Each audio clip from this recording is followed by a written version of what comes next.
Bienvenue à chacune et à chacun d'entre vous, que vous soyez en distanciel ou en présentiel. Bienvenue aussi aux téléspectateurs de KTO. Je vous propose d'entrer dès à présent dans le thème de cette soirée organisée par la chaire de théologie œcuménique des facultés Loyola Paris. 25 ans après Augsbourg, la déclaration sur la justification par la foi. Un événement œcuménique majeur qui a vu le jour il y a 25 ans. À Augsbourg, donc en Allemagne, a été signée le 31 octobre 1999 la déclaration commune sur la justification par la foi. Cette déclaration, adoptée par l'Église catholique romaine et la Fédération luthérienne mondiale, affirme un consensus de fond sur la question centrale du salut. Question centrale qui avait donné lieu à de vives controverses depuis le XVIe siècle. Cette déclaration commune a été ratifiée en 2006 par le Conseil méthodiste mondial, puis en 2017 par la Communion mondiale d'Églises réformées et par la Communion anglicane. C'est dire son importance pour l'ensemble de l'Église du Christ. Alors nous souhaitions bien sûr honorer ce 25e anniversaire. Il nous semble que cet anniversaire nous offre l'opportunité non seulement de faire mémoire d'un tel événement, mais plus encore évaluer sa réception et réfléchir sur ses enjeux. Ces enjeux à la fois théologiques, bien sûr, mais pastoraux également. Pour ce faire, 3 voix ce soir. Une voix catholique, une voix luthérienne et une voix réformée, pour nous faire entrer dans les enjeux de cette déclaration. 3 voix de 3 acteurs de la vie de nos églises, qui nous feront comprendre combien ce qui peut sembler parfois peut-être un peu technique, qui parfois peut sembler nous rappeler des débats d'un autre temps, réservés à des spécialistes, eh bien combien cette déclaration œcuménique est en fait une bonne nouvelle pour aujourd'hui, pour les femmes et les hommes d'aujourd'hui. Pour entrer donc dans cette bonne nouvelle, pour comprendre combien ce document est une bonne nouvelle pour nous, ici et maintenant, nous commencerons par entendre Michel Fédoux. Michel Fédoux est prêtre jésuite, professeur dans ce lieu où il enseigne la patristique et la théologie dogmatique. Il est aussi co-titulaire de la chaire de théologie œcuménique. Il a obtenu pour l'ensemble de son œuvre le prix Ratzinger en 2022, et le prix du cardinal Grente de l'Académie française en 2023. Et il vient de publier Jésus-Christ dans l'histoire humaine et le mystère de Dieu, essai de Christologie, dans la collection Cogitatio Fidei. Bien sûr, il est très engagé dans le débat œcuménique, membre du groupe des Dombes et du comité mixte de dialogue théologique catholique orthodoxe en France. Et il a été aussi membre pendant 10 ans du dialogue international entre la Fédération luthérienne mondiale et l'Église catholique. Et donc cette expérience aussi lui donne bien sûr une voix toute spéciale pour nous parler ce soir de cette déclaration commune. Donc je laisse la parole à présent à Michel Fédoux.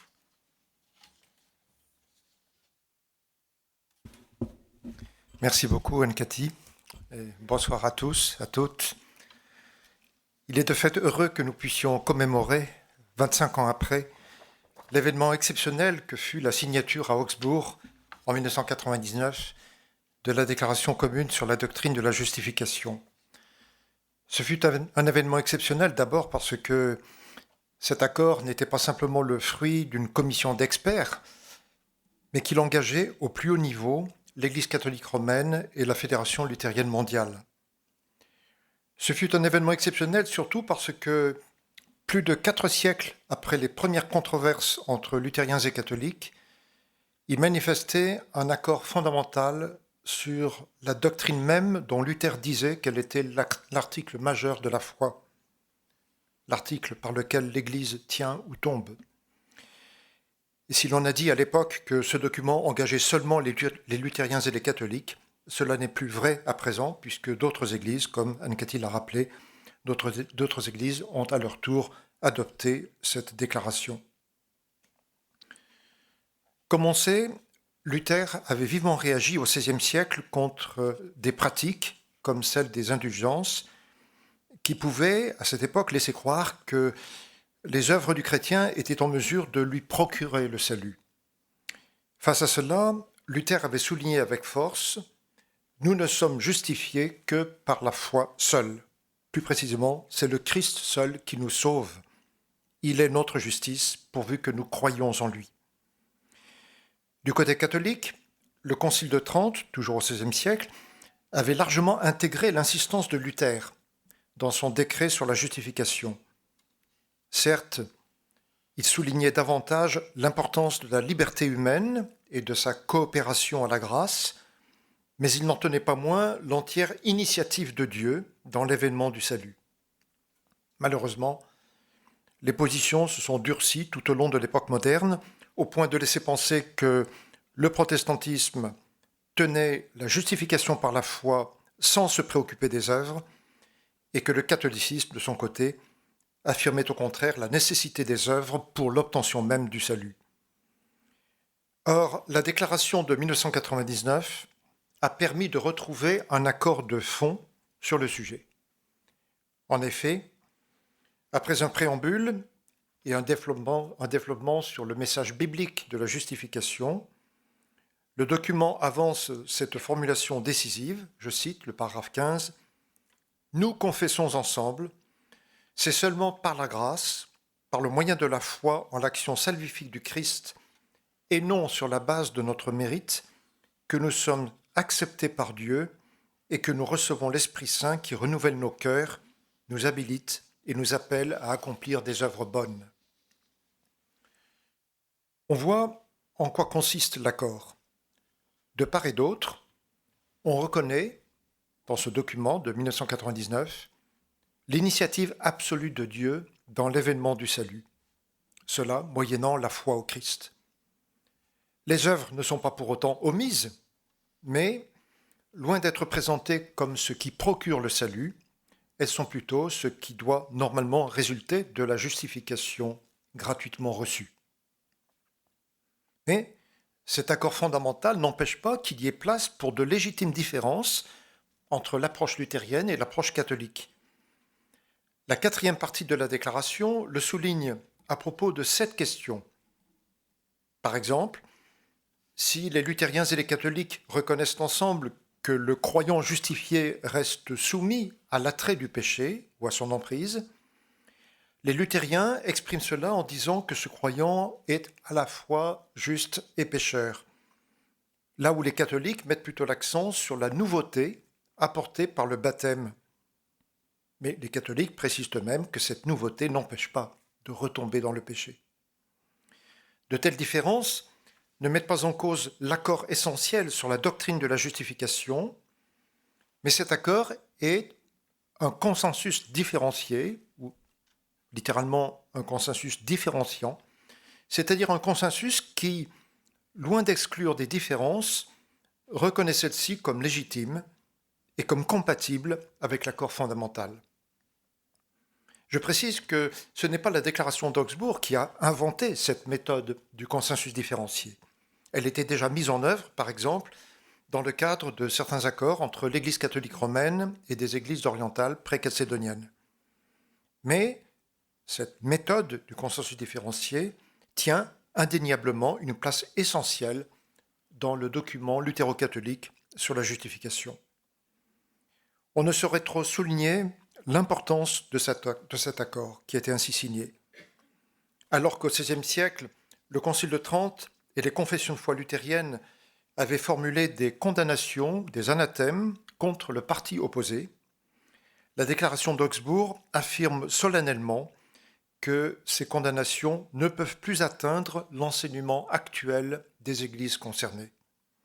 C'est d'ailleurs, dans une large mesure, ce qui a rendu possible, précisément, cet autre événement exceptionnel qui a été depuis lors, en 2016-2017, la commémoration commune des origines de la Réforme, une commémoration inaugurée par une liturgie tout à fait mémorable dans la cathédrale de Lund, en Suède.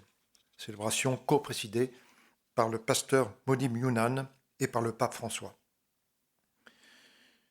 Ce que je viens de rappeler suffit à dire pourquoi il importe de marquer cette année l'anniversaire, le 25e anniversaire de la déclaration d'Augsbourg. Mais un anniversaire ne doit pas être seulement le rappel d'un passé, il doit être aussi, ou plus encore, l'occasion de regarder le présent et de se tourner vers l'avenir. Deux questions se présentent ici. D'une part, comment dire l'actualité de la déclaration commune sur la justification? Et d'autre part, comment aller plus loin, ou si l'on préfère, à quoi devrait nous engager cette déclaration pour l'avenir de nos églises et de leurs relations mêmes? D'abord donc, comment dire l'actualité du document d'Augsbourg? La question est d'importance car, reconnaissons-le, la déclaration commune sur la justification par la foi est peu connue, voire très peu connue, en dehors des milieux œcuméniques. Or, il s'agit d'une question absolument essentielle, rien de moins que la question « Comment être sauvé ?» J'avance ici une proposition. L'enjeu actuel de la déclaration d'Augsbourg ne pourra être plus largement perçu que si l'on consent à une double transformation, l'une touchant le langage hérité du XVIe siècle, l'autre concernant l'ancrage biblique du document. En ce qui concerne le langage, il était bien entendu nécessaire que la déclaration d'Augsbourg reprît le vocabulaire de Luther et le vocabulaire du Concile de Trente, pour en restituer le véritable sens, en amont des déformations dont ils ont fait l'objet dans le cadre de la littérature de controverse à l'époque moderne. Cette herméneutique devait être faite, elle l'a été de manière très remarquable. Mais elle ne doit pas dispenser de chercher aujourd'hui un langage qui soit plus directement parlant pour nos contemporains, précisément pour rendre sensibles aux enjeux de fond qui sont sous-jacents à la déclaration d'Augsbourg. Il s'agit par exemple de prêter attention au lieu de l'expérience personnelle où s'éprouve le remords d'une offense commise, la conscience douloureuse d'avoir blessé quelqu'un, le sentiment d'avoir maltraité une personne sans défense. Il s'agit aussi de reconnaître plus largement toutes les formes d'injustice et d'oppression dont sont victimes tant d'hommes et de femmes, non seulement dans les sociétés en général, mais parfois même, nous le savons, au sein des églises, comme l'a rappelé le rapport de la SIAZ. C'est dans de telles situations que l'être humain peut connaître aujourd'hui l'épreuve de se sentir non seulement fragile et vulnérable, mais perdu, comme en danger de mort. Et c'est dans ces situations aussi que doit se dire la bonne nouvelle, dont la déclaration d'Augsbourg est porteuse. Nous faisons l'expérience de ne pas pouvoir nous sauver par nous-mêmes. Nous pouvons certes accomplir de bonnes actions, mais ce ne sont pas elles qui vont comme telles nous sauver. Nous ne pouvons être délivrés que par Dieu, en croyant en son Fils qui s'est donné à nous et qui nous a signifié par là l'offre surabondante de son pardon. Et si nous nous laissons ainsi délivrer, nous sommes par le fait même appelés à une vie nouvelle, pleinement accueillante à l'Esprit de Dieu. Ce sont de tels langages qu'il faudrait rechercher et qui, sans doute, aideraient à accueillir davantage aujourd'hui le message de la déclaration. La seconde transformation concernerait l'ancrage scripturaire de cette déclaration. On doit avant tout se réjouir de ce que le document d'Augsbourg propose, juste après son préambule, un développement sur le message biblique de la justification. Cela est tout à fait essentiel. La déclaration, en faisant cela, manifeste que la doctrine de la justification s'enracine avant tout dans l'Écriture. Mais on remarque que la très grande majorité des références sont empruntées aux épîtres pauliniennes. Le développement sur le message biblique de la justification en contient plus de 40, tandis qu'on y trouve seulement 6 références aux évangiles. Le choix se comprend aisément. Ce choix prend en compte, à juste titre, l'importance de l'apôtre Paul dans la tradition luthérienne Et surtout, il s'explique par la présence explicite du thème de la justification dans les lettres pauliniennes, spécialement dans ce passage de l'Épître aux Romains, chapitre 3. Tous ont péché, sont privés de la gloire de Dieu, mais sont gratuitement justifiés par sa grâce, en vertu de la délivrance accomplie en Jésus-Christ. Mais le mot justification n'est plus immédiatement compréhensible aujourd'hui. On peut certes pallier la difficulté en expliquant aussitôt que le verbe justifier signifie tout simplement rendre juste, mais cela même n'est pas suffisant, car dans nos langues modernes, l'expression rendre juste ne traduit que faiblement le sens du mot grec tel qu'il était employé par Paul. Encore une fois, on comprend très bien le choix de la déclaration, puisqu'il s'agissait d'atteindre un accord de fond sur la doctrine de la justification qui avait donné lieu à de si vives controverses entre catholiques et luthériens. Ce sont bien ce mot de justification et plus largement le langage paulinien qui devait être privilégié. Néanmoins, pour rendre sensible aux enjeux actuels de la déclaration, ne faudrait-il pas donner beaucoup plus de place aujourd'hui au langage des évangiles, et plus que tout à la manière dont ces évangiles présentent les paroles et les actes de Jésus lui-même? La déclaration d'Augsbourg mentionne 6 passages des évangiles dans lesquels apparaît le nom justice ou le verbe justifier. L'un d'eux est particulièrement intéressant. C'est la parole de Jésus qui, après avoir raconté la parabole du pharisien et du publicain, déclare, à propos de ce dernier, « Celui-ci redescendit chez lui justifié et non l'autre » en Luc 18. Mais c'est précisément la parabole elle-même qui mérite d'être à nouveau racontée. Le pharisien a accompli quantité de bonnes œuvres, mais ces œuvres ne sont pas en mesure de lui procurer le salut, d'autant moins que par ailleurs il s'enorgueillit aux dépens du publicain. Le publicain, par contre, se reconnaît pécheur, il attend le salut de Dieu seul, et c'est justement lui qui est sauvé.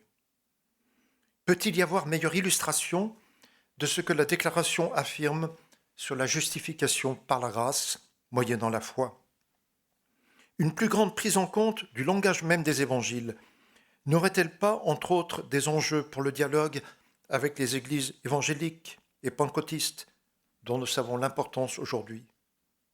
Beaucoup plus largement, dans le contexte de nos sociétés et de nos communautés, n'y aurait-il pas à mettre en avant quantité de paroles et de gestes de Jésus qui, sans employer le langage de la justification ou des langages de ce type, feraient percevoir de manière très concrète l'expérience fondamentale qui est ici en jeu?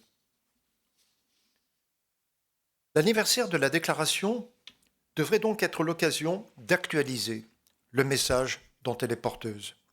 Cela d'une manière qui puisse contribuer à en manifester la signification et la portée. Mais cet anniversaire devrait être aussi l'occasion de se tourner vers l'avenir. Quels sont les nouveaux pas que la déclaration appellerait à franchir pour la communion des églises? À vrai dire, la déclaration d'Augsbourg, il y a 25 ans, avait elle-même tracé le chemin.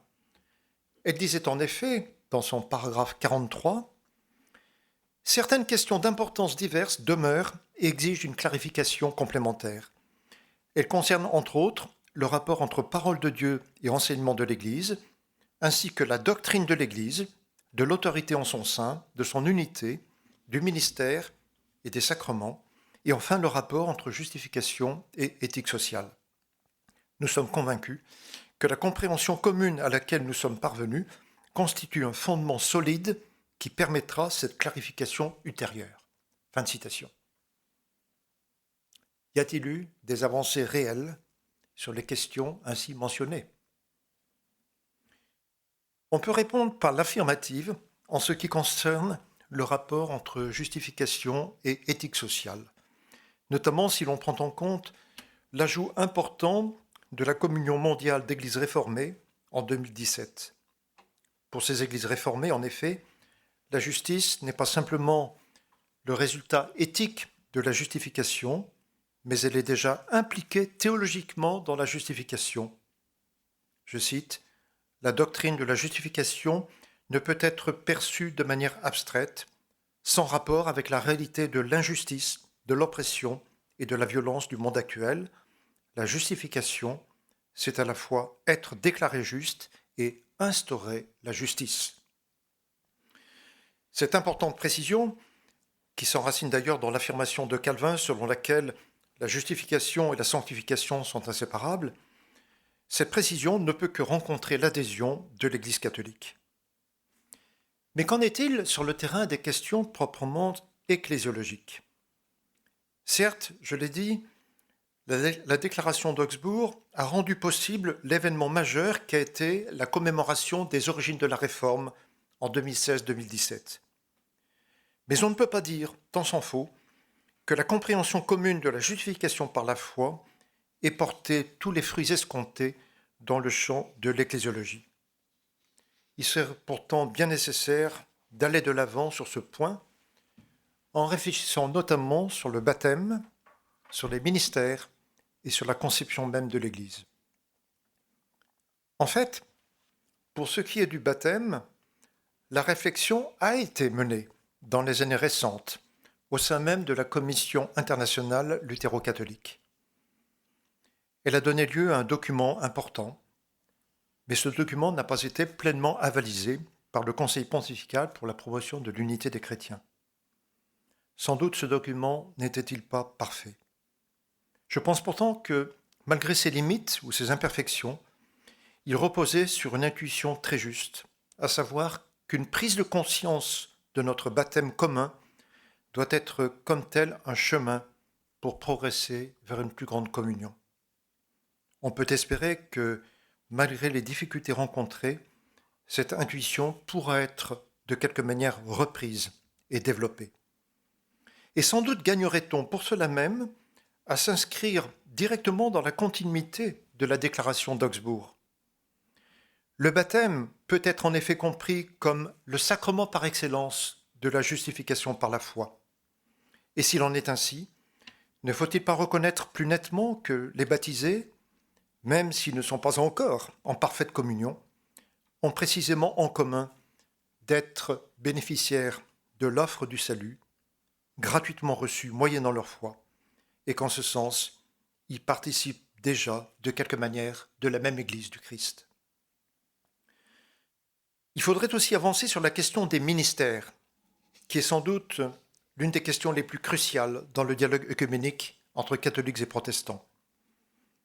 Ici encore, n'y aurait-il pas à développer davantage les incidences de la déclaration d'Augsbourg sur la justification par la foi ? Nous restons fortement tributaires de l'opposition pluriséculaire entre la conception catholique, pour laquelle le ministère du diacre, du prêtre et de l'évêque relève d'un sacrement au sens fort du mot, et la conception protestante, pour laquelle le ministère ne doit pas se définir autrement que comme un service de la communauté chrétienne. Mais l'accord sur la justification par la foi à Augsbourg n'inviterait-il pas à comprendre que le ministère ordonné témoigne d'abord de l'initiative de Dieu, faisant don gratuitement de sa parole et de son corps eucharistique? N'inviterait-elle pas à comprendre que cette initiative de Dieu ne peut prendre corps dans le temps de l'histoire que par des êtres humains qui reçoivent la charge de transmettre cette parole, cette nourriture de vie? Que la communauté est appelée à accueillir dans la foi l'offre gracieuse dont elle est ainsi l'objet, et qu'elle se laisse par le fait même atteindre par le salut de Dieu. Sans doute y aurait-il là un chemin pour dépasser les conflits traditionnels et pour permettre, au-delà des milieux œcuméniques, un accord de nos églises sur la signification du ministère ordonné dans la vie ecclésiale, du moins un accord de fond qui, dans l'esprit du consensus différencié, n'exclurait pas des différences quant à la structuration ou à l'organisation pratique des ministères. Il reste néanmoins, qu'on le veuille ou non, des divergences sur la conception même de l'Église. Deux divergences au moins. D'une part, l'Église catholique, tout en reconnaissant l'entière initiative de Dieu dans l'événement du salut, souligne que l'être humain doit se disposer librement à l'accueil de ce don et que, une fois justifié, il a la responsabilité d'accomplir des œuvres cohérentes avec le don ainsi reçu. tandis que les églises de la Réforme, tout en faisant droit aux œuvres, qui sont une conséquence nécessaire de la justification, insistent prioritairement sur l'œuvre de Dieu dans l'histoire du salut. D'autre part, et surtout, seconde divergence, le Concile Vatican II considère que l'unique Église du Christ subsiste et est présente de manière unique dans l'Église catholique, même si les autres Églises portent en elles-mêmes maint élément de vérité et de sainteté, tandis que, par contre, selon la tradition de la Réforme, rien n'autorise de soi à reconnaître un statut aussi privilégié à l'Église catholique, et ce sont en réalité toutes les Églises qui témoignent, chacune à sa manière, de l'unique Église du Christ. La question qui se pose est alors celle-ci. Peut-on penser que la méthode du consensus différencié, qui a été si bien mise en œuvre dans la déclaration d'Augsbourg, permettrait ou non de surmonter de telles divergences? En d'autres termes, pourrait-on arguer que l'Église catholique et les églises luthériennes, ou plus largement les églises de la Réforme, pourraient s'entendre sur une vision fondamentale de l'Église, quitte à admettre par ailleurs les divergences que je formulais à l'instant? On peut sans doute répondre positivement pour la première de ces divergences, celle qui porte sur le rôle plutôt actif ou plutôt passif de l'Église. En effet, en s'appuyant sur ce que dit la déclaration d'Augsbourg à propos de la foi et des œuvres, il devrait être possible de montrer qu'un accord de fond sur l'Église n'exclurait pas deux accentuations différentes, selon que l'Église serait plutôt conçue comme coopérant activement à l'œuvre de la grâce ou comme étant davantage un instrument de Dieu dans l'histoire du salut. Par contre, il me semble qu'il serait sans doute plus difficile de répondre positivement à propos de la seconde divergence, celle qui concerne le rapport des églises historiques à l'Église du Christ.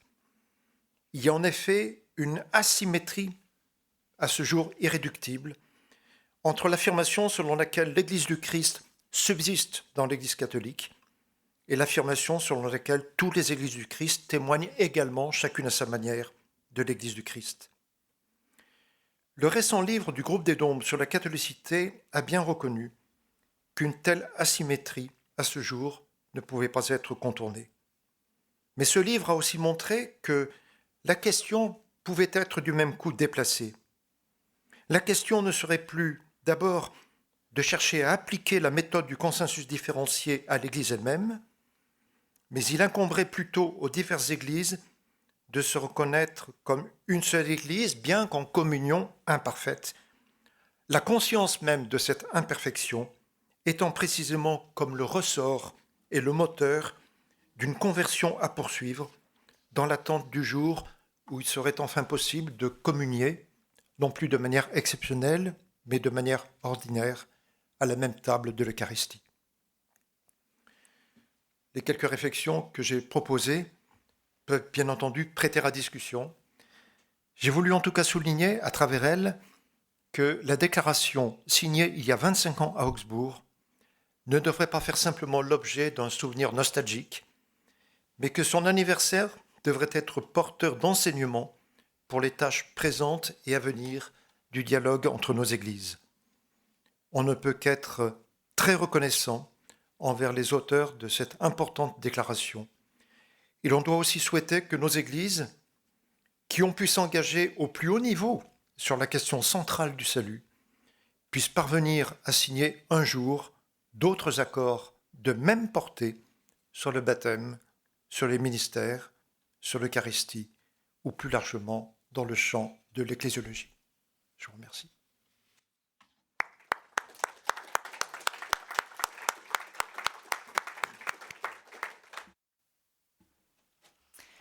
Merci beaucoup, Michel, de nous avoir déjà dans un premier temps, en tout cas, rappelé en quoi consistait cet accord et notamment sa méthodologie si particulière du consensus différencié ou différenciant.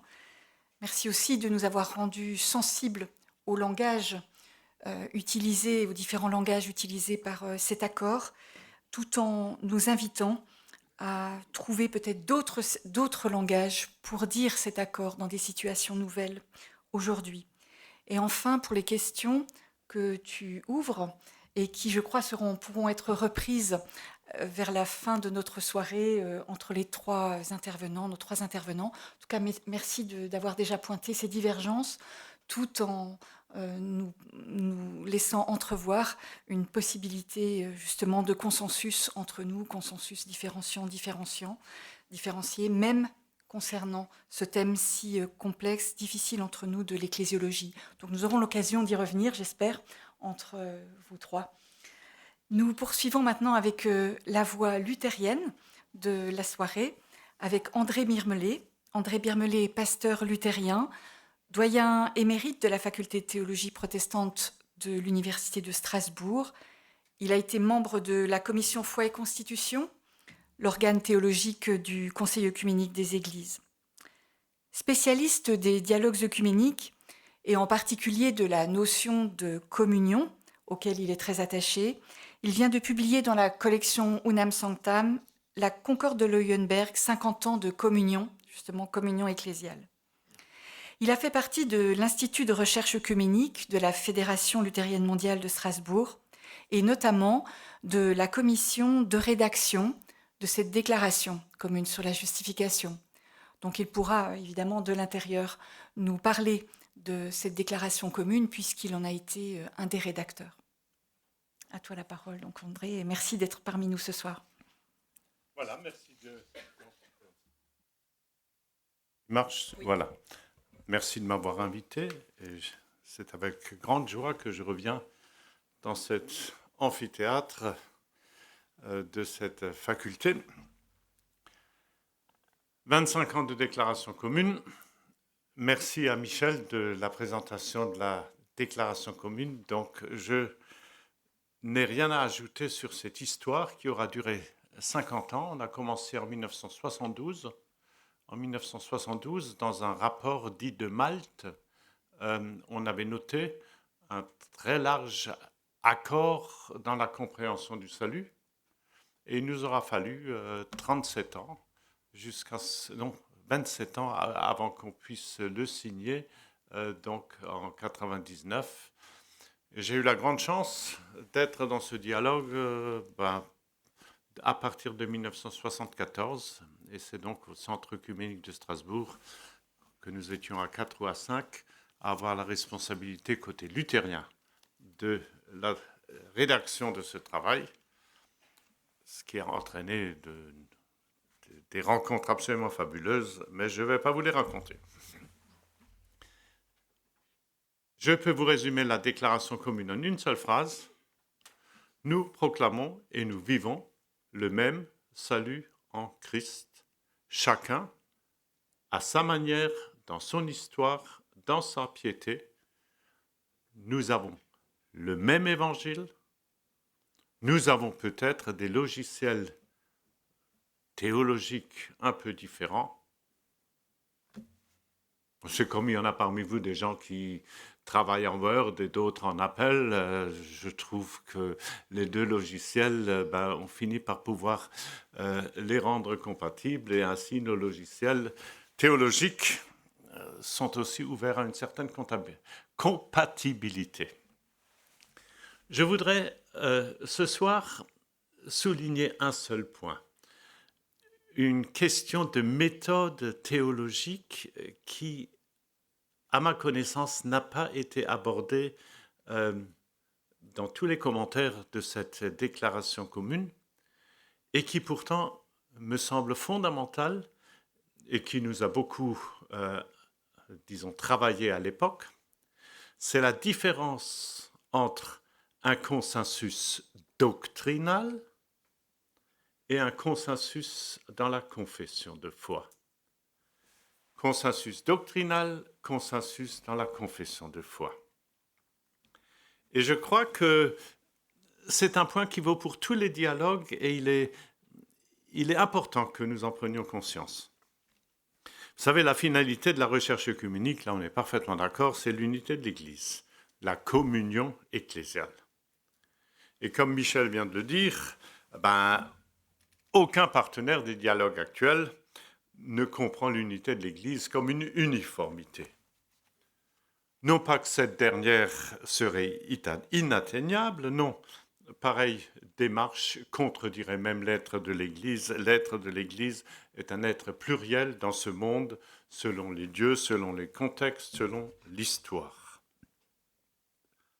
Il s'agit donc, dans le mouvement œcuménique, de parvenir à la reconnaissance de l'autre communion, de l'autre famille chrétienne, comme expression légitime et authentique de l'unique Église du Christ.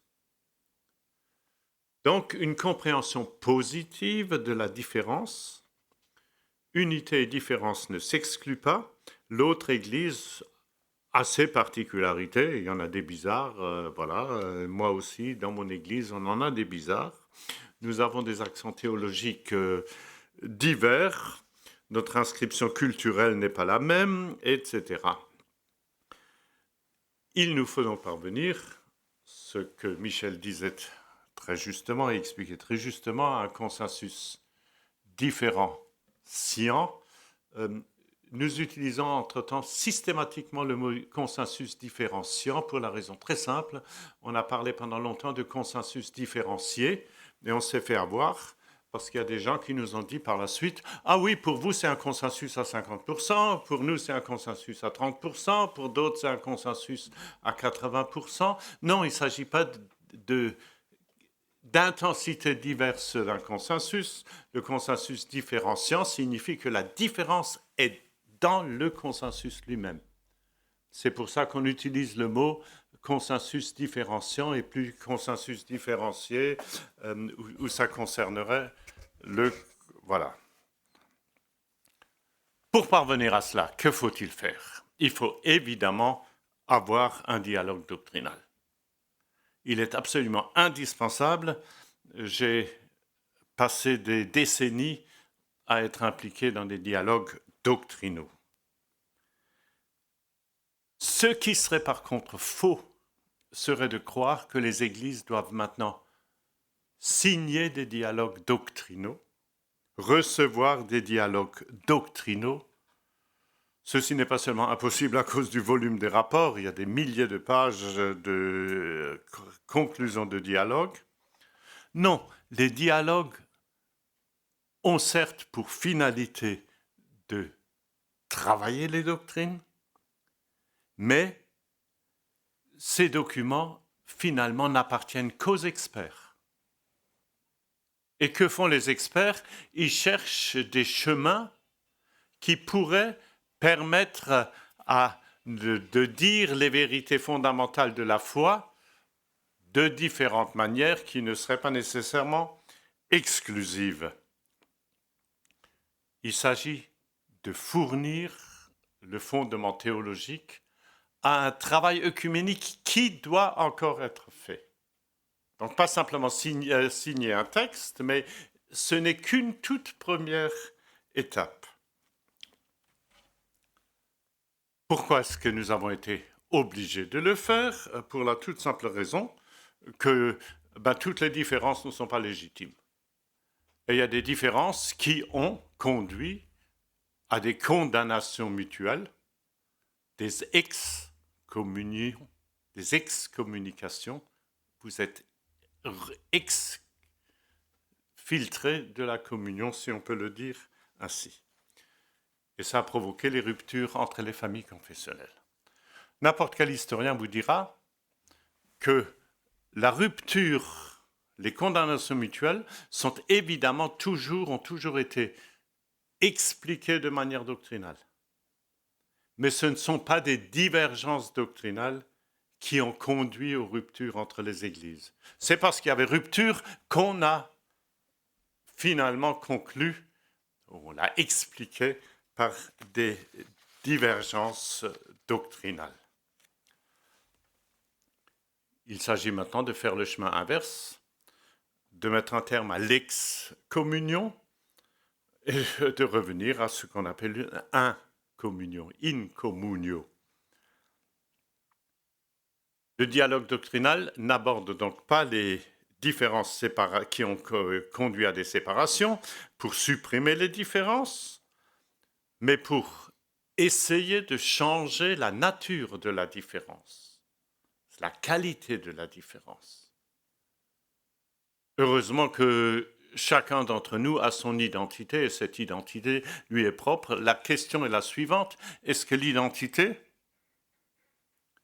ne pourrait pas changer au niveau de la différence, ne pourra pas changer de qualité, et la différence qui avait une qualité séparatrice devenir une qualité très positive, une expression même de la richesse légitime de l'Église, la diversité comme richesse qui a caractérisé l'Église depuis des siècles.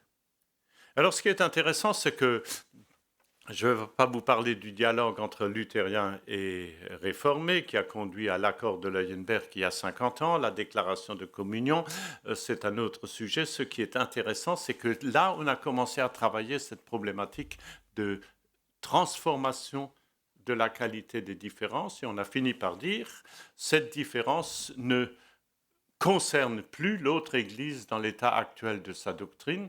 De ce fait, la différence, ce qui subsiste, est parfaitement légitime.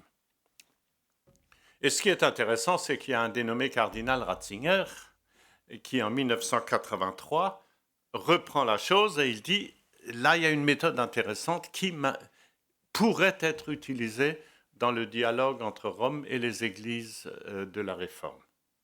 Ça, c'est un courrier. Si vous voulez les références, vous le trouvez dans un volume qui s'appelle « Les anathèmes du XVIe siècle sont-ils encore actuels? Propositions faites aux églises ». Vous avez ça dans toute bibliothèque. Ça a paru aux éditions du Cerf en 86. Et vous avez là-dedans, dans les appendices, vous avez cette fameuse lettre de Ratzinger, qui n'était pas encore pape à l'époque. La question est la suivante. Est-ce que ça touche encore l'Église sœur dans l'état actuel de sa doctrine? Et la théologie, et c'est Jean-Paul II qui a mis ça en place pour résumer ça dans les années 1980. Il a mis en place une grande commission lors de son voyage à Niederaltaich en Allemagne et, pour dire que dit la théologie, que disent les dialogues à propos de ces condamnations. Et cette commission, après 5 ou 6 ans, a fini par dire à propos du salut, les condamnations ne touchent plus l'autre Église dans l'état actuel de sa doctrine. Ce n'est pas le cas pour les sacrements, ce n'est pas le cas pour l'ecclésiologie, mais suite à cela, Jean-Paul II dit en 1987 « Je ne veux pas sortir du 2e millénaire sans qu'il y ait un accord où on revient sur les condamnations à propos de la compréhension du salut. » Ça, c'est...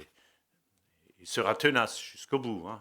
Et lorsqu'en 98, ça se passera plutôt mal et qu'on aura l'impression ça ne peut pas marcher et que la Congrégation pour la doctrine de la foi, en juin 98, dira ça ne va pas.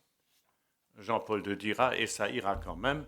Et il mettra en place une autre commission qui dépassera l'avis de la Congrégation pour la doctrine de la foi et qui, le 10 mai 1999, Jean-Paul II décide que le texte sera signé le 31 octobre.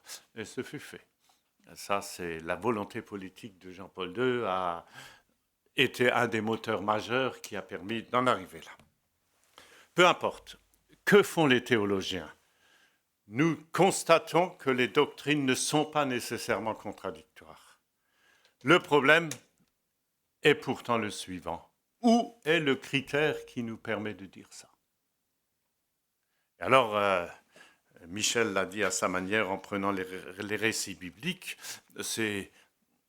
ça va très loin. L'évangile de Jean ne connaît pas le mot justification.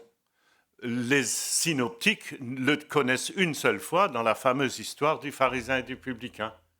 Paul en parle tout le temps. Où est le critère qui permet de dire que ces différentes théologies bibliques sont compatibles entre elles?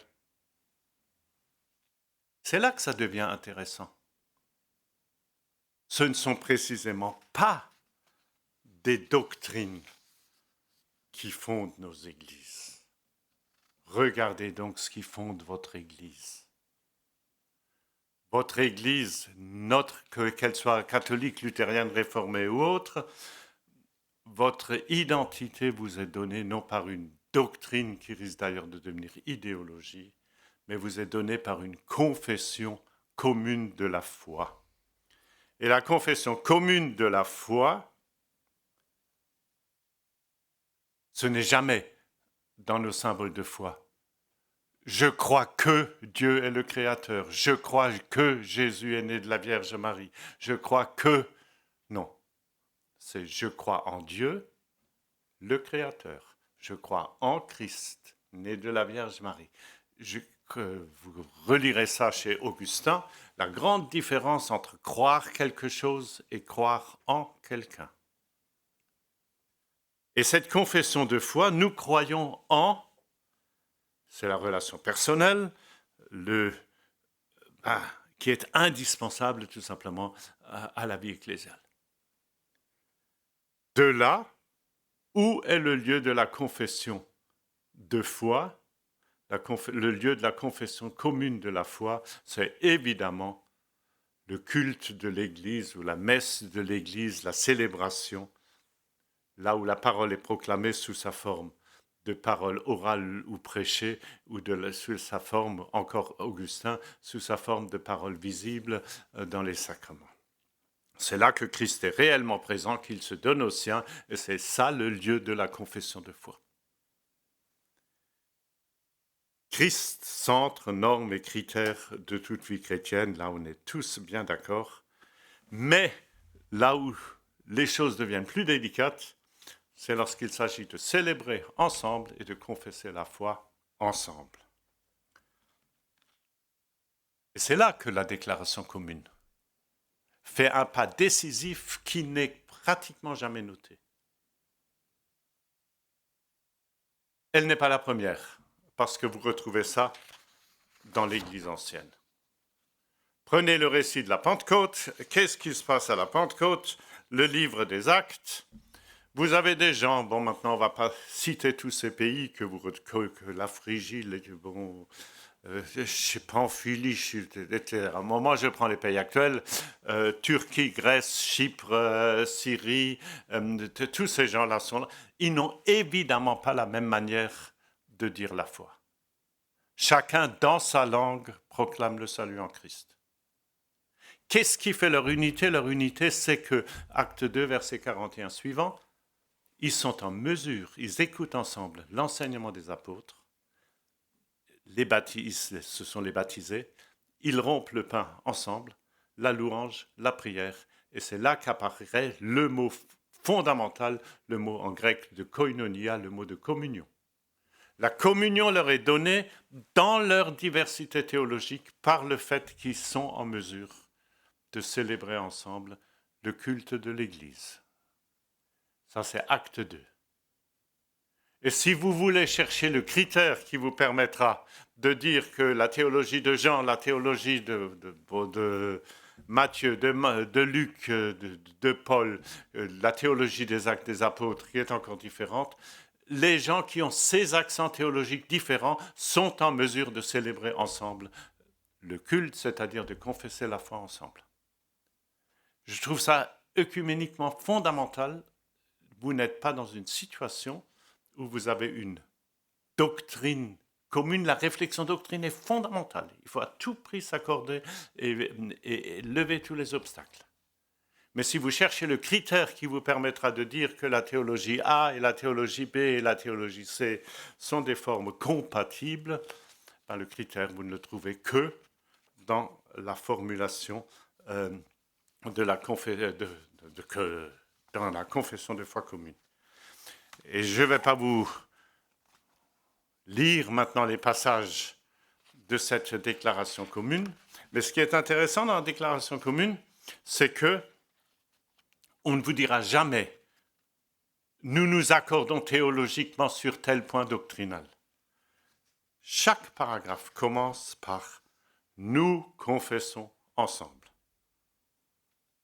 n'avais pas le temps de tout noter, le 19, le 25, le 28, le 31, le 34, le 38. Tout ça, ça commence toujours, chaque paragraphe commence par « nous confessons ensemble ». Et puis vous allez retrouver ça dans l'affirmation centrale qui est tout simplement voilà quelle est notre foi.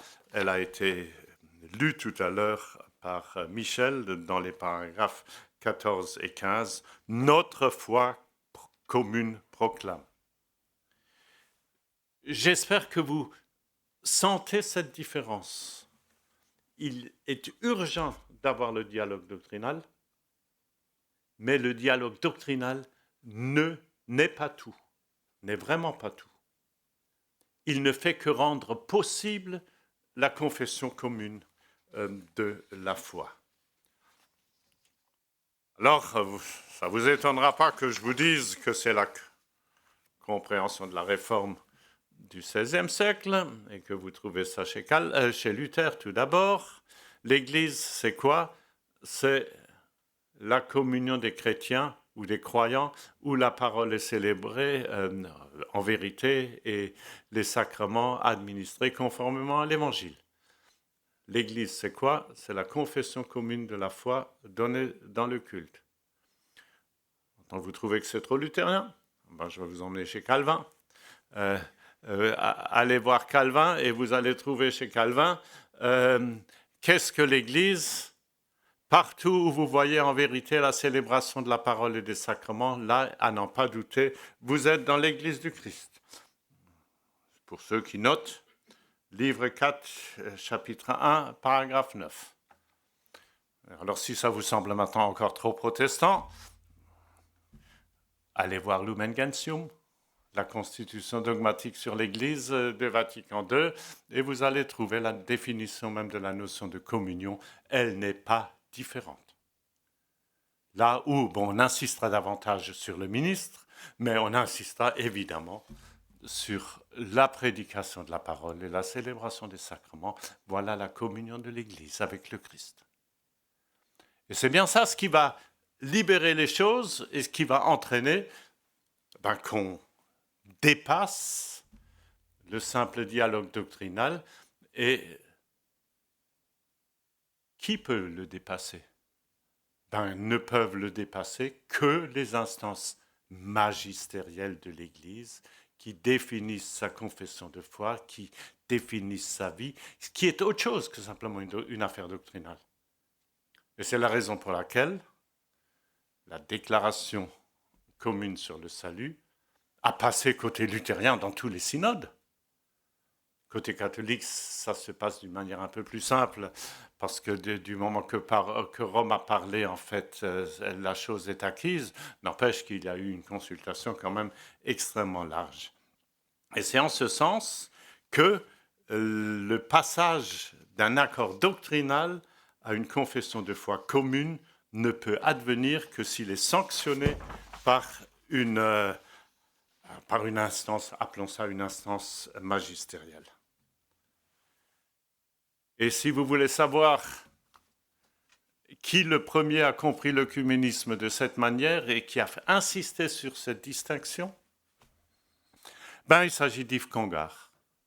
Et je voudrais vous renvoyer à, c'est un article de sa plume en 1972.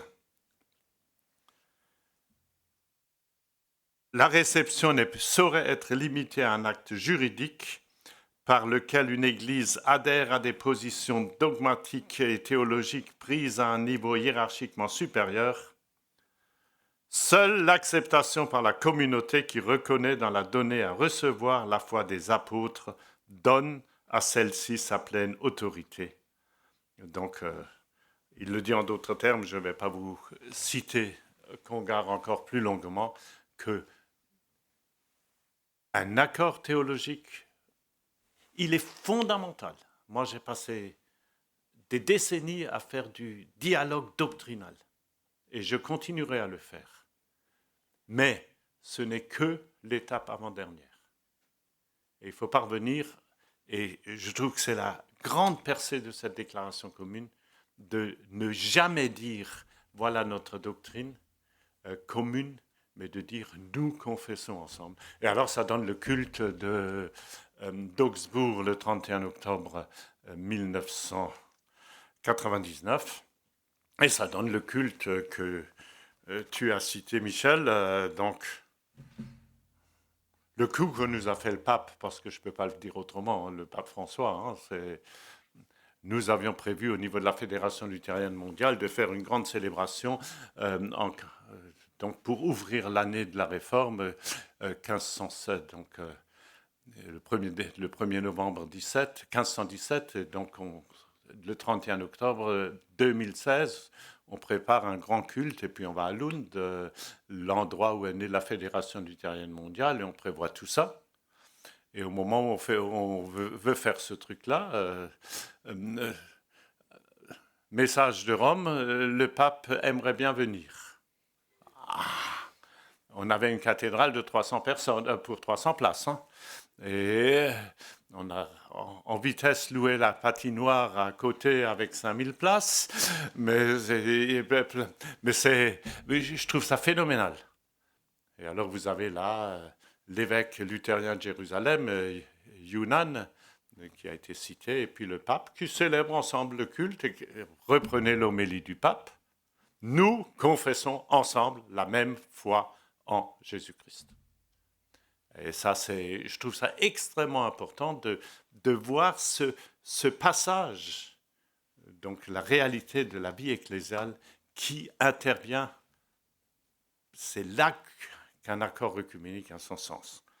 Je vais assez rapidement m'arrêter parce qu'on m'a dit une demi-heure. J'y suis pas encore entièrement. Alors évidemment, les points qui demeurent ouverts, ils ont été cités et on pourra en discuter après, mais c'est ce qui fait particulièrement mal aux églises de la Réforme, c'est cette fameuse incapacité romaine de considérer qu'on peut être église autrement que, pardon pour le mot, mais ça dit ce que ça veut dire, que dans le système catholique romain. Est-ce que ceux qui sont hors de cette manière de dire les choses ne peuvent pas être pleinement Église? Et là, maintenant, on aura peut-être le débat tout à l'heure, c'est le fameux subsistitin du Concile. Je vous rappelle que, donc à l'origine, on dit l'Église de Jésus-Christ est l'Église catholique romaine, point. Et c'est le cardinal Liénard de Lille qui, au Concile, dit je veux plus de ce Est, donc il faut dire la chose suivante, l'Église de Jésus-Christ subsiste dans l'Église catholique romaine, et puis Liénard ajoute, elle peut aussi subsister ailleurs. C'est dans son commentaire, et on trouve ça d'ailleurs dans les commentaires du... Bon, c'était une ouverture énorme, et alors il se passe la chose suivante, après la signature à Augsbourg, très rapidement après, le cardinal Ratzinger, toujours encore cardinal, va avoir des oppositions assez fortes dans l'Église catholique romaine, où on lui dira, c'est pas en signant l'accord d'Augsbourg, en disant que les luthériens enseignent le salut en Christ, en fait, c'est une reconnaissance de l'Église luthérienne. Et alors, il publie... quelques mois après, dans un tout autre document qui n'avait pas du tout cette finalité, il met cette fameuse phrase où il modifie l'Église catholique subsiste dans... Non, l'Église du Christ subsiste dans l'Église catholique. Il ajoute deux mots, subsiste en plénitude seulement dans l'Église catholique. Alors, c'est une façon d'interpréter le Concile. Alors, si vous voulez une critique de ce texte, vous allez vous adresser à Hervé Legrand, qui réagit immédiatement dans un gros papier dans Témoignages chrétiens. Je crois que c'est dans Témoignages chrétiens, je peux vous donner la référence, où il dit « mais ce n'est pas du tout ce que dit le Concile, etc. etc. » Et depuis ce jour, ça se passe un peu difficilement, parce que si elle subsiste exclusivement en plénitude dans l'Église catholique romaine, si c'est ça l'interprétation, il y a effectivement un problème. Je ne voudrais pas conclure sans vous dire aussi le problème qui est majeur dans le monde des églises de la Réforme. Et ça, il n'est pas assez souligné dans les documents récents sur la catholicité, le manque de catholicité dans les églises de la Réforme, où nous avons énormément de peine à dépasser le niveau national et où chaque église nationale est jalouse de son autonomie et vous n'arrivez pratiquement pas à une parole de l'Église, par exemple, des églises luthériennes ou réformées au niveau mondial. Il y a là un réel problème qui, dans le monde catholique, est tout simplement clarifié par la communion du collège épiscopal, et dans le monde de la Réforme, ce n'est pas le cas. Et la seule fois où nous avons réussi en tant que luthériens au niveau mondial à dire les choses ensemble, d'une seule voix, c'est précisément cette signature. Mais je vous garantis, il y avait 108 synodes à consulter. On en a mis du temps. Et puis il y en a 6 qui nous ont dit, surtout ne signez pas, vous n'avez pas encore compris qui sont les cathos. Et, alors, qu'est-ce que vous faites quand sur 108, vous en avez 6 qui disent non? Alors finalement, on a décidé que la grande majorité était de cet avis, donc de l'avis qu'on signe. Et on a signé en ce sens-là. Mais c'est extrêmement difficile, le problème de la catholicité dans le monde. Donc la catholicité, c'est-à-dire de comprendre l'Église par-delà ses propres frontières, etc. C'est extrêmement difficile et on se gardera bien. Vous avez une instance internationale qui dit quelque chose, vous pouvez être sûr que vous allez avoir quelqu'un dans l'Église qui dira « c'est certainement pas pour nous ». Voilà. Bon, dans le monde catholique, ça se fait aussi comme ça, mais ça ne se dit pas aussi publiquement. Voilà. Ça, c'est les deux grands enjeux qu'on a à l'heure actuelle. Donc, l'ecclésialité, pour Rome, l'ecclésialité d'une autre famille chrétienne.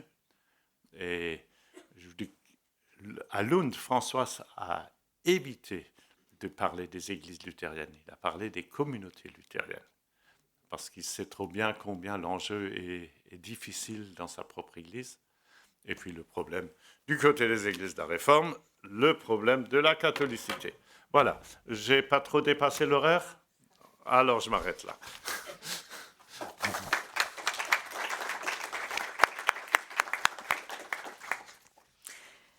Merci beaucoup André de nous avoir rappelé combien notre identité n'est pas donnée par une doctrine, mais par une confession de la foi, et d'avoir mis au centre cette affirmation de la déclaration « Nous confessons ensemble ».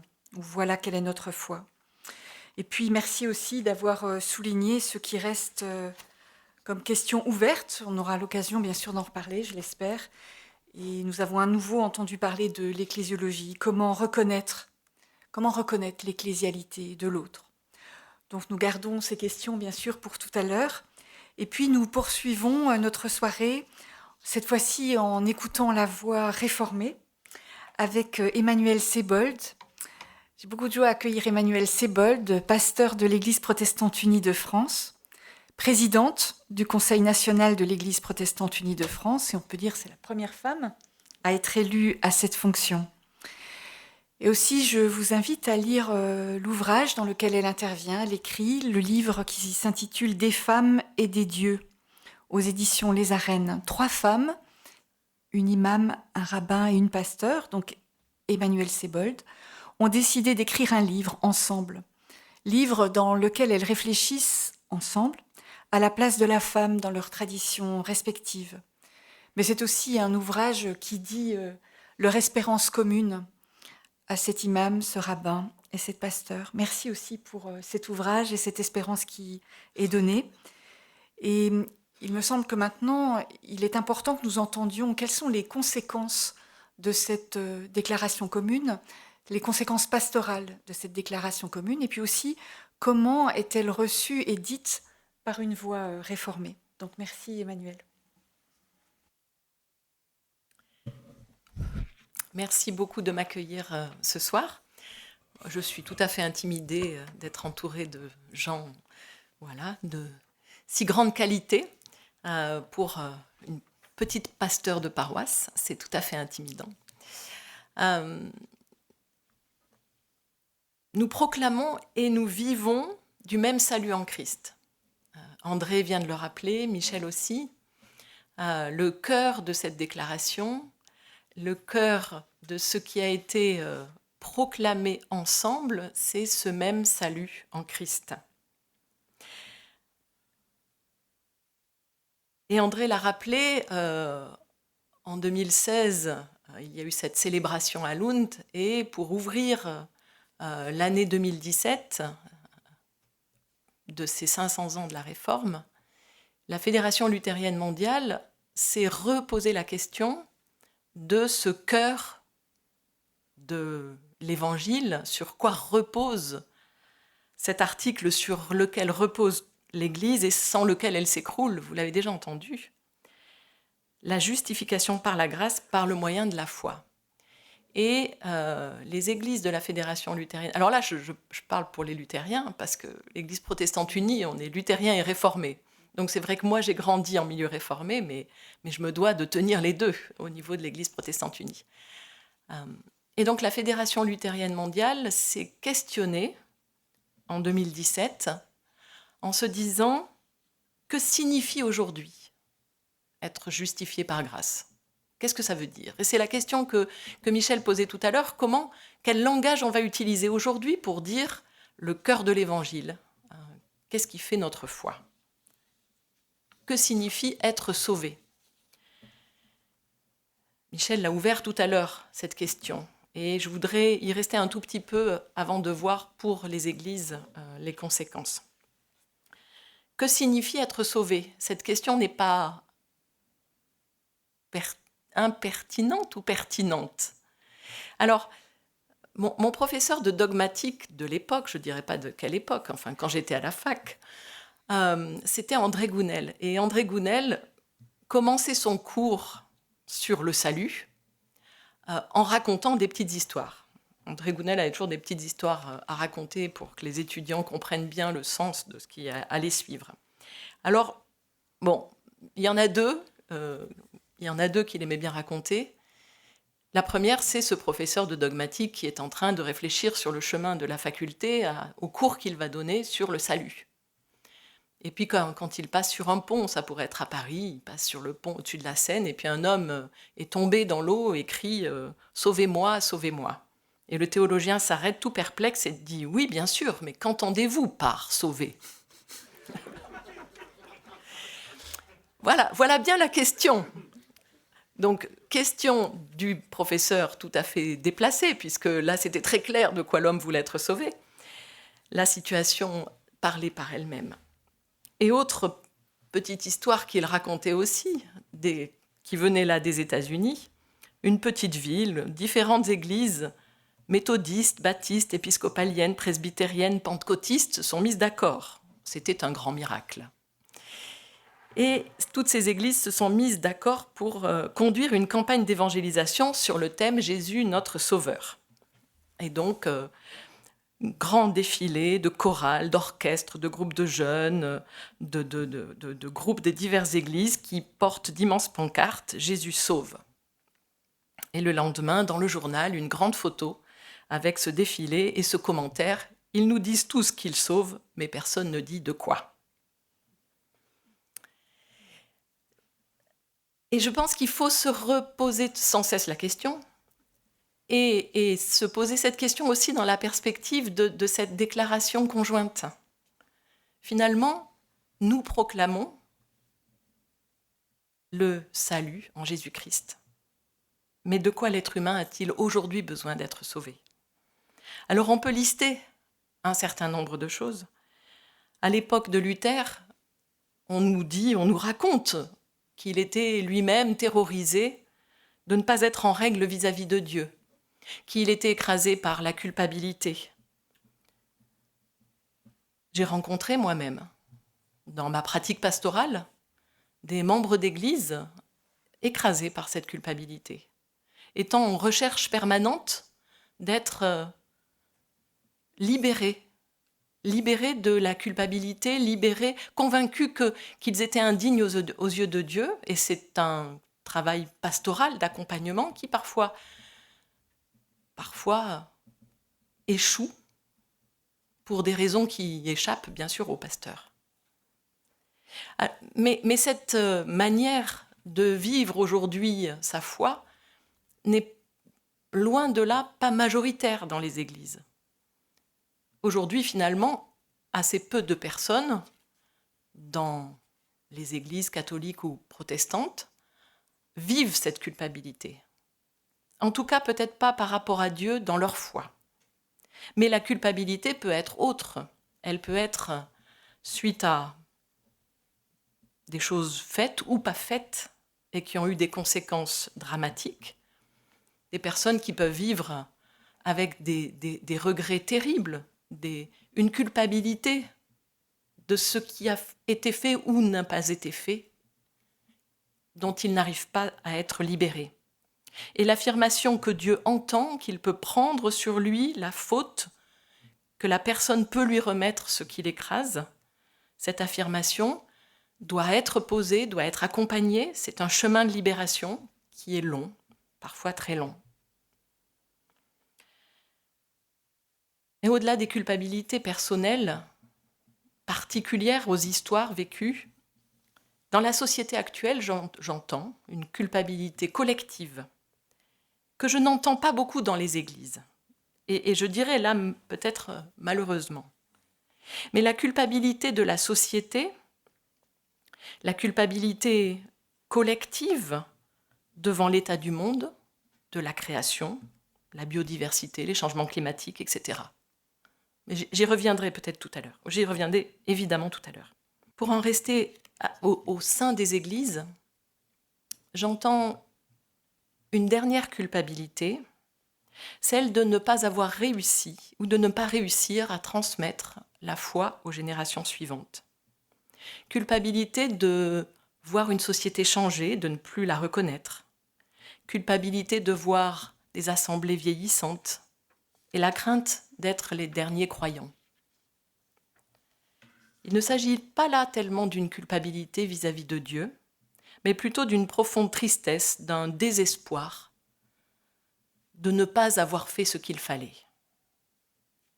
Et là, une écoute profonde de l'Évangile, une compréhension de ce qu'est la grâce, une compréhension aussi de ce que signifie que Dieu conduit toutes choses, et surtout l'Église. Ce travail, cet approfondissement permet d'alléger ce fardeau. Mais il faut régulièrement réévangéliser les membres de l'Église. De quoi l'être humain a-t-il besoin d'être sauvé ? Alors là, c'est la réformée qui parle. Parce que bien sûr, dans les églises réformées, l'accent est mis beaucoup sur la libération et la justice. Et bien sûr, l'être humain a besoin d'être libéré de ce qui l'opprime. Et on peut parler de l'aliénation économique. L'être humain qui se découvre pris dans un système de production, de consommation, d'organisation du monde qui l'assujettit, qui lui enlève la maîtrise de son existence.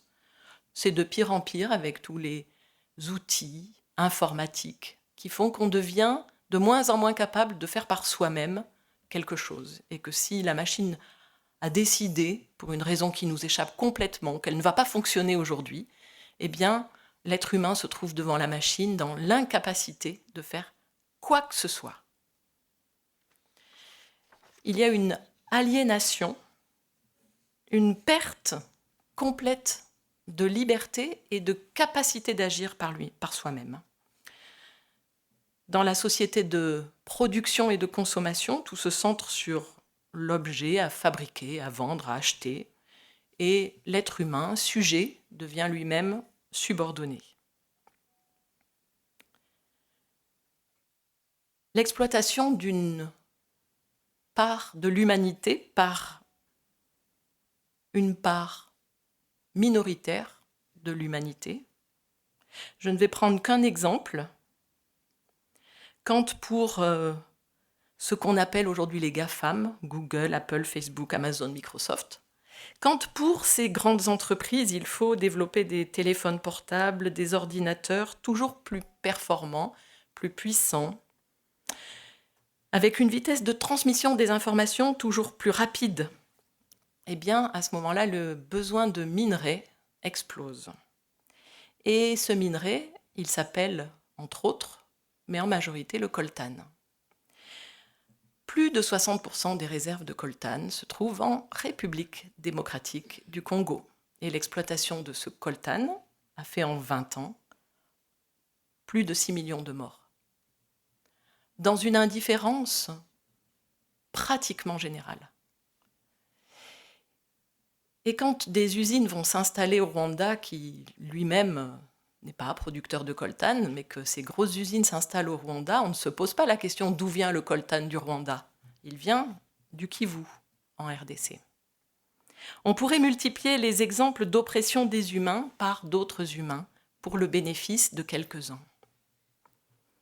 Et quand on dit que l'Évangile annonce la libération de ceux qui oppriment, à l'image des Hébreux sortant d'Égypte, du Christ remontant de la mort, eh bien, comme confessant de ce salut en Christ, il nous faut dire que les humains ne sont pas à exploiter. La Fédération luthérienne mondiale dit que les humains ne sont pas à vendre. Ils ne sont pas des produits dont la valeur peut être évaluée en termes de profit. Dans une société où tout se compte, l'annonce de ce salut gratuit, de cette grâce, de cette justification par la foi au moyen de la grâce, l'annonce de cette grâce est provocante. Oui, le salut n'est pas à vendre. On ne peut pas faire commerce du salut. Et la création n'est pas à vendre parce que la création et ses ressources naturelles ne sont pas et n'ont pas à être à vendre, parce qu'elle appartient à Dieu qui nous l'a confiée pour en prendre soin. Et que cette création est le seul lieu de possibilité de vie humaine. Alors encore un lieu le lieu du salut, le lieu de quoi pouvons-nous être sauvés encore ? Je vous ai dit que je reviendrai tout à l'heure à la création. Être sauvé de la mort et de l'absurde. Une grande enquête internationale a été conduite auprès de 10 000 jeunes et a mis en évidence leur très grande inquiétude face à la crise climatique, qui se traduit chez plus de la moitié d'entre eux par un sentiment de colère, de culpabilité et d'impuissance. On appelle cela l'éco-anxiété. L'éco-anxiété provoque une souffrance terrible, mais elle est aussi une réaction saine et légitime qui témoigne d'une conscience environnementale et d'une empathie pour le vivant. Et elle s'accompagne de questions très concrètes. Peut-on encore avoir des enfants si le monde va à sa perte ? Peut-on s'engager dans une vie de couple stable ? Est-ce que cela a du sens que je fasse des études ? C'est mes enfants qui me posent la question. Est-ce que cela a du sens que je fasse des études ?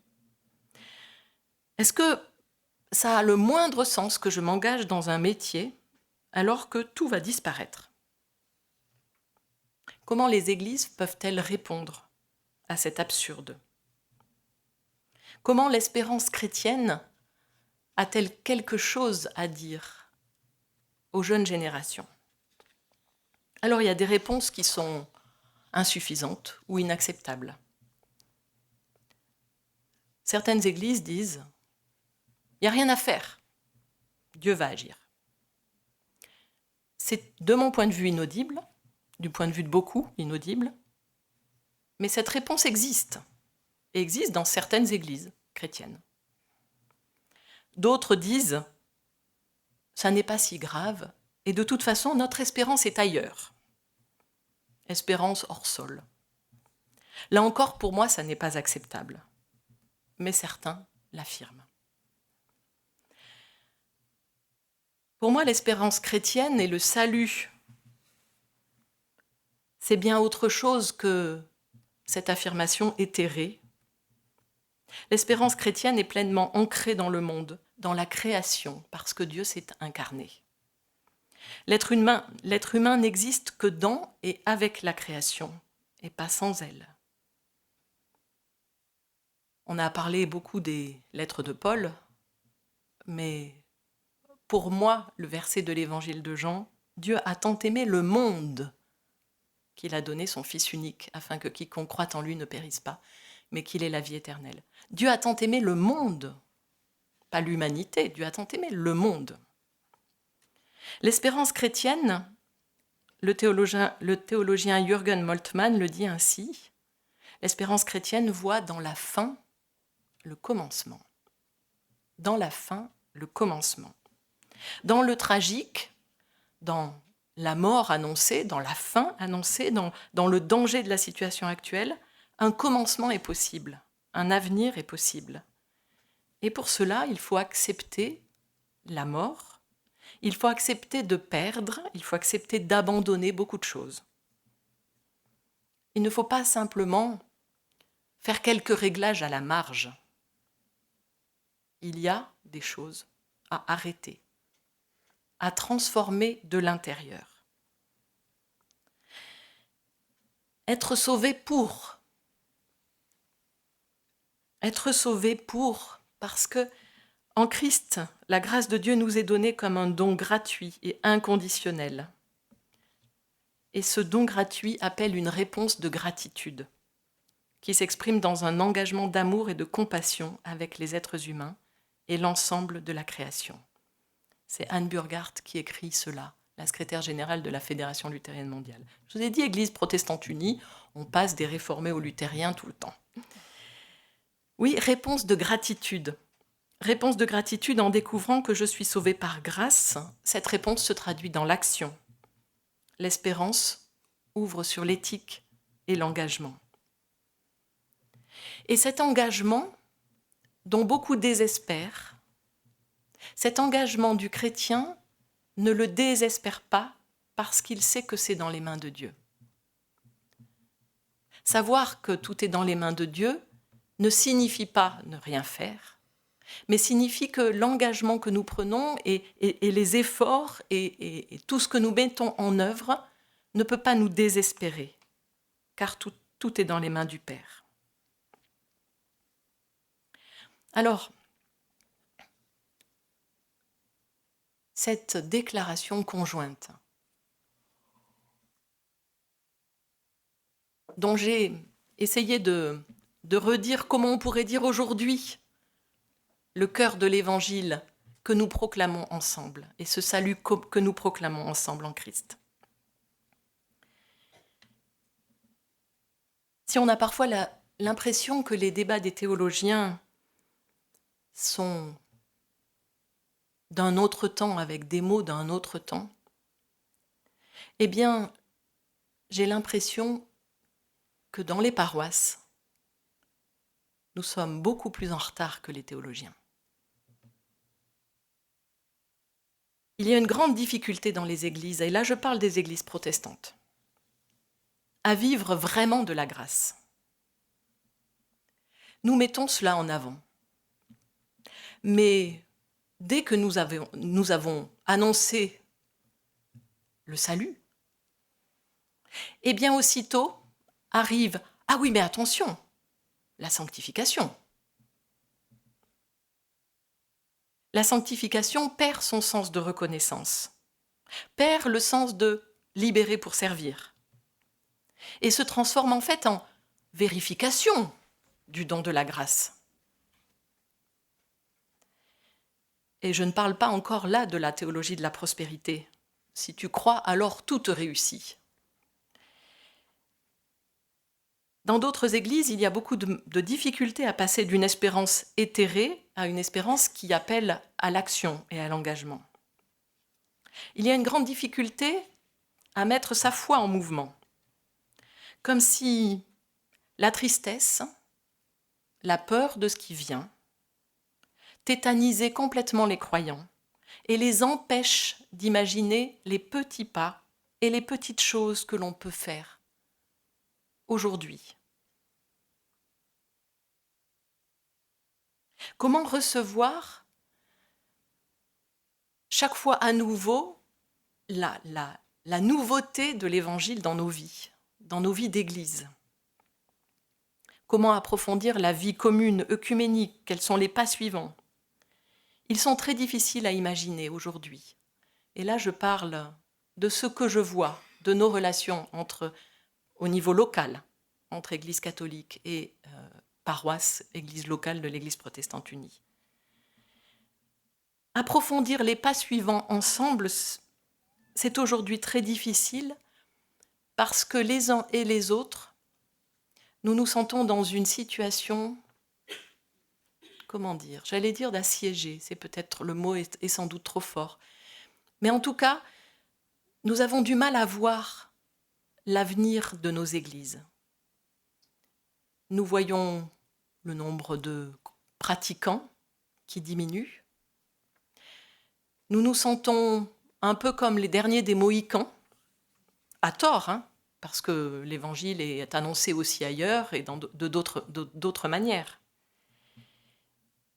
Mais comme nous sommes tellement préoccupés de la survie de l'Église, de notre Église, que nous perdons de vue que si nous sommes des chrétiens rayonnants de l'Évangile, nous n'avons rien à craindre pour le futur de l'Église, et que de toute façon, ce futur de l'Église est dans les mains de Dieu. Et donc, cette difficulté de vivre des églises aujourd'hui, les épreuves que nous traversons, nous font oublier le socle de ce que nous avons à témoigner ensemble. Oui, on ne vit pas des dogmes, on vit de l'Évangile. Et aujourd'hui, les églises, en tout cas, pour parler de l'Église protestante unie et je pense aussi de l'Église catholique, nous avons tellement de défis en tant qu'Église à affronter que nous en oublions simplement de nous réassurer sur le socle de l'Évangile. Alors on a parlé des différences, et c'est quelque chose qui est aujourd'hui fondamental dans notre vie d'Église. Je pense que c'est aussi valable pour l'Église catholique, je n'en doute pas. Nous accueillons des croyants qui viennent de partout.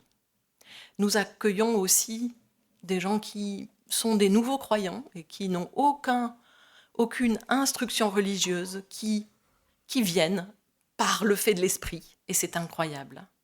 Et aujourd'hui, nos communautés locales, nos églises locales, nos paroisses, sont composées de gens qui viennent de partout, avec une manière de lire la Bible très très diverse, avec des interprétations des Écritures extrêmement diverses, avec aussi des pratiques, avec une culture d'église très différente, pour ne parler que de l'Église protestante unie, avec des figures pastorales, une attente vis-à-vis des pasteurs très diverses, selon les cultures d'origine. Et voilà que nous sommes dans une même église locale, avec une diversité incroyable. Et il faut tenir tout cela ensemble. Faire en sorte que ces différences ne soient pas objet de nouvelles divisions, ne provoquent pas de nouvelles divisions, mais qu'on puisse recevoir ces différences comme des richesses. Or, un célèbre philosophe disait ma femme aime manger à 17h, moi j'aime manger à 19h, nous mangeons à 18h et nous sommes malheureux tous les deux. Donc, voilà les différences. Les différences peuvent être cause de grandes souffrances. Comment faire en sorte que ces différences soient cause de joie? Et nous avons ces défis aujourd'hui dans les églises locales. Alors encore plus entre nous, entre Église catholique, Église luthérienne et réformée. Ces différences, si elles ne concernent pas l'essentiel, mais si elles sont parlées, peuvent devenir richesses. Mais si cette différence, et là je parle de l'intérieur de l'Église protestante unie, au sein de l'Église protestante unie, si ces différences font que je ne peux pas t'appeler mon frère ou ma sœur, alors la communion est rompue. Et parfois, nos différences font que nous n'arrivons plus à nous appeler frères et sœurs. Alors oui, il y a une richesse des textes bibliques, richesse des lectures bibliques qui font que différentes théologies coexistent dans une même communauté. Mais encore faut-il qu'on puisse accepter que l'autre ait une autre théologie que moi et qu'il s'appuie sur d'autres textes que moi. Alors oui, ce ne sont pas des doctrines qui fondent l'Église, mais bien cette confession commune de la foi dans le culte. Et le culte, je soulignerai en particulier les chants, parce qu'en fait, si je peux chanter les chants qui m'accompagnent depuis mon enfance dans la foi, eh bien je pense en chantant que je suis reconnue par les autres membres de la communauté. Et donc l'importance d'ouvrir nos répertoires liturgiques à toutes les influences de la communauté locale. Dans le culte, le service et le témoignage. Je voulais finir aussi par un texte biblique pour proclamer et vivre ensemble du même salut du Christ. Pour moi, c'est le récit de l'aveugle-né. Cet homme, il n'a aucune doctrine. Il ne sait rien. Il est guéri par Jésus. Jésus s'en va. Et puis, tout le monde le questionne. Qu'est-ce qui t'est arrivé? Qui t'a fait ça? Etc. Et donc, il est trimballé d'un groupe à un autre groupe qui l'interroge. Ses parents disent oui, c'est notre fils, mais bon, nous, on ne s'en mêle pas. On ne sait pas ce qui s'est passé. Et puis, il ne sait pas ce qui lui est arrivé. Et Jésus, à la fin du chapitre, revient. Le récit raconte que Jésus le recroise. Et cet homme dit « Je ne sais qu'une chose, j'étais aveugle et maintenant je vois ». C'est tout ce qu'il peut. Il peut témoigner que d'une chose, c'est de son expérience de foi. Peut-être que c'est le chemin que nous avons encore à parcourir ensemble, témoigner ensemble, chacun de son expérience à l'autre. Merci.